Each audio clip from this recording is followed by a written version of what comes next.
så er det ved at være weekend. Hip hip! Altså, efter 60 timers arbejdsuge, jeg glæder mig også til det. Komme hjem til familien og så videre. Jamen, det er min weekendhilsen. Det bliver lidt selvfed i dag. Jeg har simpelthen i dag fået en lille pris fra et radioprogram, jeg sætter meget pris på. Mennesker og medier med Lasse Jensen i stolen hele vejen igennem. Det er hans koncept i sin tid. Og han har givet mig sin såkaldte falderebs mennesker og mediepris. Falderebet, det er det lille essay, han laver hver eneste udsendelse i slutningen af programmet. Og i dag, der ironiserede han lidt over de mange priser, der er til journalister, netop på dagen, hvor den store Cavlingpris går til mit fag, og hurra for den, fordi den er vigtig, så vi kan være med til at stimulere noget kvalitet i mit oprindelige fag. Men jeg har så fået prisen for mine essays, og for det ikke at kunne lade være med at skrive, og jamen, jeg er et forfængeligt menneske, ligesom alle andre, og det er jeg rigtig stolt af.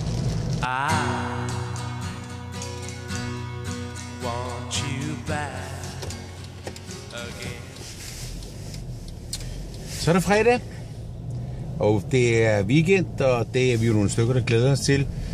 Det har været en begivenhedsrig uge for mig, fordi jeg både har været på tv og en stor artikel i Kristeligt Dagblad i dag om mit skriveri. Det er jeg rigtig glad for. Og så er der nok også ved at melde sig en eller anden form for mæthedsfornemmelse. Men en lille sjov idé har jeg til jer, en selskabsleg, der har lidt at gøre med hele det der tema. Hvordan er det at skifte kurs, arbejdsmæssig kurs i livet. Prøv at sætte jer ned i gang med nogle af jeres venner efter noget god rødvin og en hyggelig aften, og være åben helt for oprigtigheden, og sæt jer ned og sige, hvis nu der var forbud mod at lave det, jeg lavede. Jeg ikke kunne, jeg ikke magtede, jeg ikke måtte. Hvad kunne jeg så tænke mig dybest set at lave her i livet? Yes, så er det ved at være weekend, kære venner derude. Kan I se, der er nogle mennesker i bilen i dag? Det skal jeg ikke. Ved siden af mig sidder Jens Otto, fotografen, og bagved Carsten. De er fra TV2 og følger mig i dag, og det skal jeg overhovedet ikke lade jer distrahere af. Jeg prøver på at undgå det samme. Jeg vil bare bruge weekendhilsen i dag til at sige, om det har været en helt vild uge, når det handler om kvantiteten af kontakt.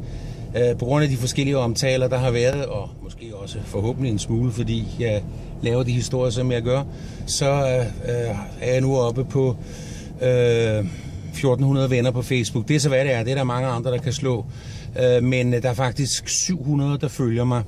Og det er jeg selvfølgelig rigtig, rigtig glad for, fordi nu føler jeg jo simpelthen, nu har jeg virkelig et publikum. Så til alle jer, kys hinanden og have det hyggeligt derude. Og til kollegerne, så har jeg jo kun det sædvanlige at sige, måtte pengene regne ned fra himlen. Rigtig god jagt.